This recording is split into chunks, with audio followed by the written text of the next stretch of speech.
A molecular equation gives you the whole reaction. That's what you're used to seeing. The complete ionic equation is going to represent all strong electrolytes as ions. So if it breaks up, it's shown as ions. And the net ionic equation includes only the components of a reaction that actually undergo a change. So all the spectators that aren't participating in their reaction are crossed out. So here's an equation. They gave us everything in words. So first we're going to write our molecular equation. Potassium chloride is aqueous, is added to silver nitrate, so AgNO3, and that's also aqueous. To form is the yield sign, silver chloride, and it's a precipitate, which means it's a solid, plus aqueous potassium nitrate. That's the molecular equation.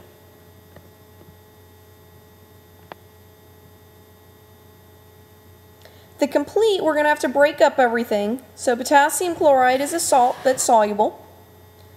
Silver nitrate is a salt and it has nitrate, so it's soluble.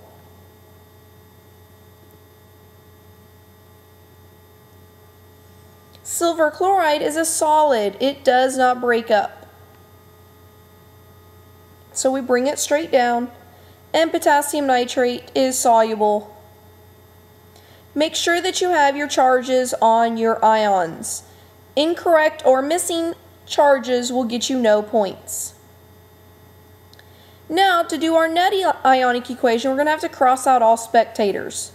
Spectator ions are ions that are exactly the same on both sides. So that's our potassium and nitrate. Bring down everything that's left. Don't forget your charge signs. And make sure that it's balanced, which in this case it is.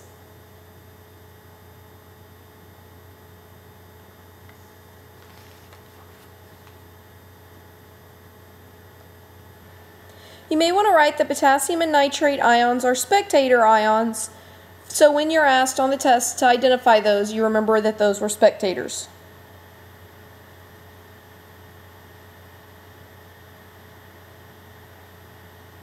Go ahead and pause the video and try these on your own.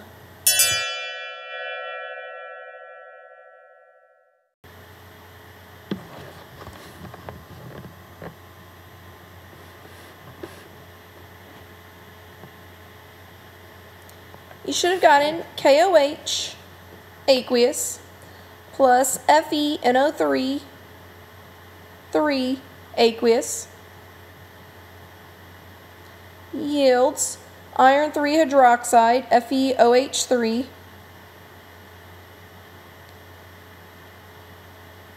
plus KNO3. If you did not get that, then fix that and do your complete ionic equation if you have not already.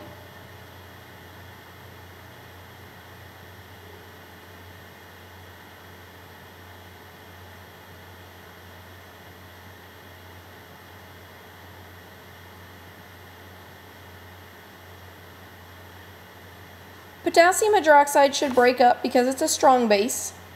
Iron 3 nitrate should break up. Don't forget that that's a +3 charge on iron. Iron 3 hydroxide should stay together. And potassium nitrate should break up. Your spectators are potassium and nitrate.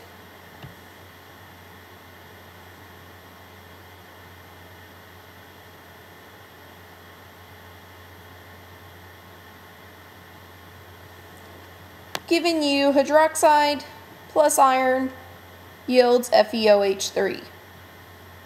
We need to have a balanced net ionic though, so we need a 3 in front of hydroxide.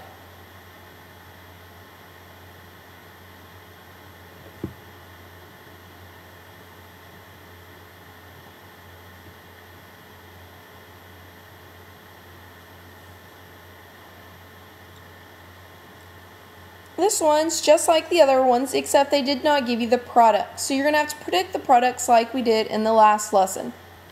So pause the video and try to get your molecular on your own.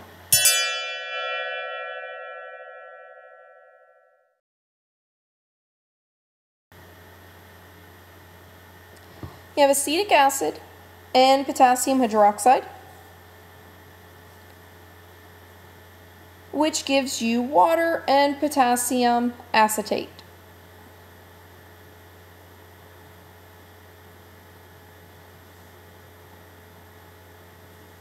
If you didn't get that for your molecular equation, go ahead and pause the iPod and try the complete on your own.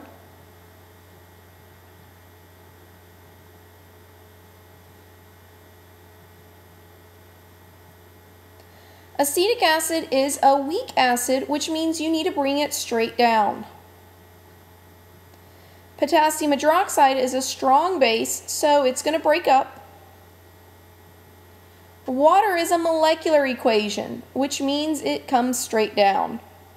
And potassium acetate is a soluble salt, so it breaks up.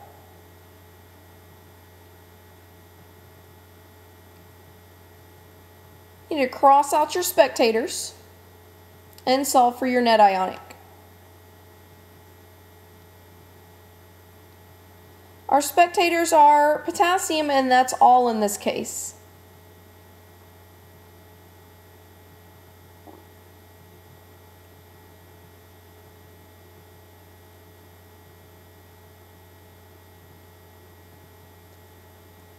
Make sure that it's balanced, and it is.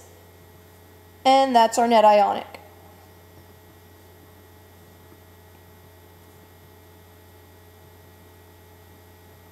I'm going to pause the video and try this one on your own.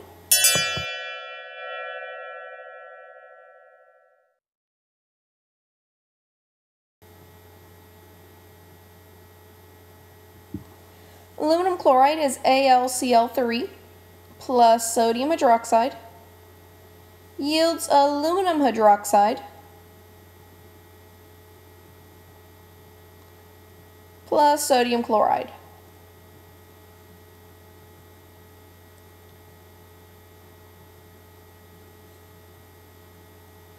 Your complete aluminum chloride is soluble. Sodium hydroxide is a strong base, so it's soluble. Aluminum hydroxide is a weak base, so it is insoluble.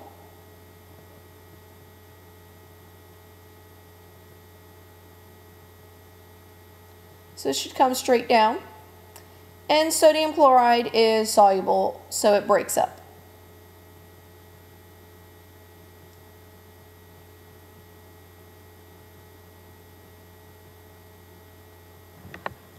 Cross out your spectator ions and solve for the net ionic equation.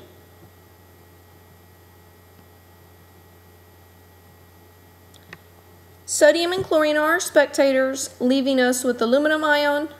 Again, don't forget that +3 charge. Hydroxide yields aluminum hydroxide, and you need 3 hydroxides to balance it out.